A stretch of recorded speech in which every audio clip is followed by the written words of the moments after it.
আমেরিকার corona virus phone করেছিল বাংলাদেশের করোনা ভাইরাসকে। বাকিটা ইতিহাস শুনুন সেই আমেরিকা করোনা ভাইরাস আর বাংলাদেশের করোনা ভাইরাসের কথোপকথন। ভাই সালাম, কেমন আছেন? তুই আর কথা কইস না, মানিস তুই তো রাখলি কিছু। তোর পারফরমেন্স দেখে তো তোর নিজের ভাই বলে পরিচয় দিতে লজ্জা হয়। যেখানে আমি আমেরিকার গুলার হয়ে দিতেছি আর তুই দেশের লকডাউন পর্যন্ত তুই লাগতেছে। সি সি কি করলি রে ভাই?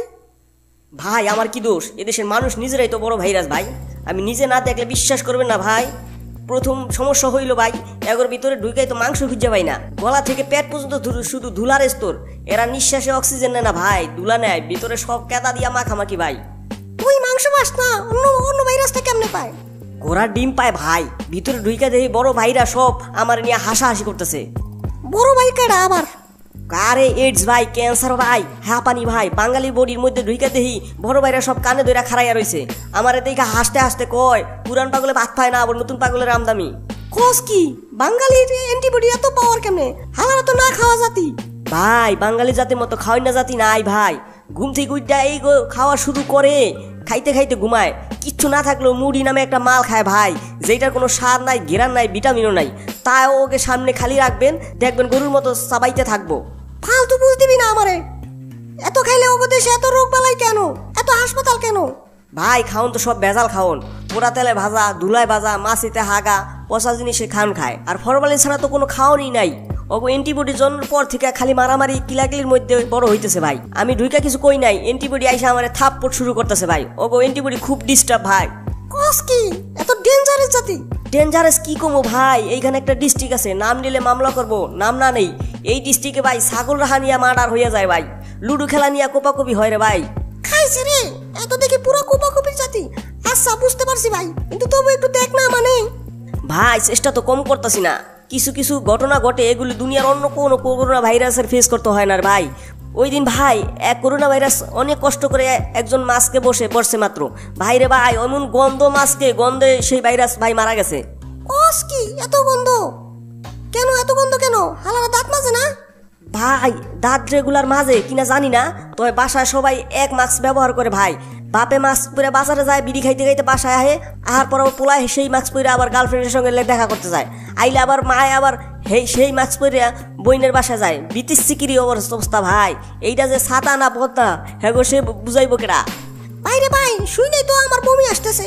ভাই এগুলা কিচ্ছু না। ওই দিন এক করোনা ভাইরাস একজনের মুখে ঢুইকা আমারে কল দিছে, 2 ঘন্টার মধ্যে সেই ভাইরাস মারা গেছে। কেন? গন্ধওয়ালা মাছ পড়ছিল? না ভাই, ওইখানে একটা নদী আছে, নাম হলো বুড়িগঙ্গা। ওই নদীর পানি দিয়া কলকুলি করছিল ভাই। কোস কি নদীর পানি দিয়া কুলকুলি করলে আবার আমরা মরবো কেন? আমরা কি এতই দুর্বল বেটা? ভাই দুনিয়ার এমন কোনো ব্যাকটেরিয়া ভাইরাস নাই এই নদীতে নাই ভাই। পানি বইলা আপনি কইতে পারেন এটা ভাইরাস আর ব্যাকটেরিয়ার জুস। এই পানি দিয়ে এই জাতি গোসল করে কুলকুলি করে ভাই। আর আপনি আমারে কোন আমরা কি করতাছি? জীবনে ঝুঁকিতে পড়ছি ভাই এই দেশে আইসা। আরে ভাই কোস কি এ কোন জাতি? ভাই তোর উপর আর কোনো রাগ নাই, অভিমান নাই। তুই বাইসা আসছিস দেশে, জন্যই আমি খুশি। যা অবস্থা, বাঙালি থেকে তোর কোনো রোগ হয় নাই সেই চিন্তা করতেছি। যাই হোক, তুই না মরতে পারস, গেছো যখন দেখ কয়জনে ছড়াইতে পারস। আর 2 মাস হইল পাড়াইলাম, মাত্র 1100 লোকের গায়ে গেছোস। এইটা খুব হতাশার। ওরে ভাই এখানে সমস্যা, এমন বাটপারে জাতি ভাই, টেস্টই করে না। আমরা এখানে ভাই আছি প্রায় 2 লক্ষ মানুষের বড়িতে। এখন টেস্ট না করলে কেমনে আমরা স্বীকৃতি পাবো ভাই? জীবনের ঝুঁকি নিয়ে এদের মারতে আসি কম না, কিন্তু টেস্ট করে না, তাই সংখ্যা এত কম দেখায়। এইটা কোস কেমন কথা? টেস্ট না করুক, লক্ষণ দেখে তো বুঝার কথা। আর করোনা আছে কি কার নাই? এখন তো মোবাইল ক্যামেরা, ফেসবুক, কারো কিছু হইলেই তো মানুষ জানাইবো। জানবো কেমনে ভাই?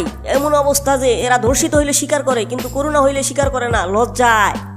ও মা, কেন স্বীকার করে না কেন? এটা তো একটা রোগ, এটা নিয়ে লজ্জার কি আছে? কারণ ভাই আমরা আসার আগে এখানে কিছু বন্ড হুজুর আছে যারা ধর্ম পেইসা চলে। তারা এইটা ছড়াইছে যে আমরা খালি কাফের মুশরিকদের ধরি, মুসলমান বা মুমিনদের বান্দাদের ধরি না। আর এদেশে করোনার ডরে মায়ের সন্তান জঙ্গলে ফালাইয়া দিয়ে আসে। যেই ডাক্তার এগোর জন্য জীবন বাজি রাখছে, সেই ডাক্তারে ঘরে ঢুকতে দেয় না ভাই। কবর পর্যন্ত দিতে গেলে আন্দোলন করে যে করোনা হইলে কবর দেওয়া যাইব না। তাই কারো করোনা হইলে ভাবে অন্য মানুষ জানলে তো এলাকা ছাড়া করব, তাই ভয় কয় না। বাড়ির ভিতর কেউ মরলে অন্যরা স্বীকার করে না যে করোনায় মরছে, কারণ জানলে তো হ্যাঁ গ্রাম ছাড়া করব। এই সময় কাউরে বাড়ি ছাড়া করলে কে কই যাইব ভাই? বুঝছি। আচ্ছা ও গো মজা মন চাই তাই করুক। তাহলে এখন তোর প্ল্যান কি? থাকবি নাকি জান নিয়ে পালাবি? আর একটু দেরি করি ভাই, কিছু ব্যবসায়ী কিছু গার্মেন্টস মালিকের চাপে লকডাউন তুইলা দিচ্ছে ভাই। এখন সহজে পামু হালাগো, মারতে না পারি ধরতে তো পারুম। যাকে যাকে ধরুম ভাই, তার মধ্যে যে কয়টা মারতে পারি ভাই। আর কি দোয়া করেন আপনাকে মুখ যেন রক্ষা করতে পারি। যতটুকু পারোস আতঙ্ক ছড়াই দে আর কি। ভাই আতঙ্ক খুব একটা ছড়াইতে পারুম না বলে মনে হয় না। এগো মরণ রে ডরায় না ভাই।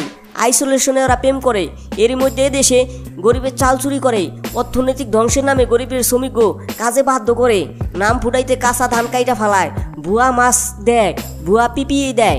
সবচেয়ে মজার পার হইতেছে কি ভাই, এগুলো যারা করে তারা তাগো শাস্তি হয় না, যারা প্রতিবাদ করে তাগো র্যাবে ধরে, তাগো বদলি করে।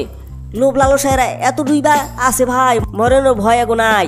তোর কথা শুনে তো চিন্তায় পড়ে গেলাম। তুই সাবধান থাক ভাই, আগে জানলে তোকে বঙ্গদেশে কোনোদিন পাঠাইতাম না।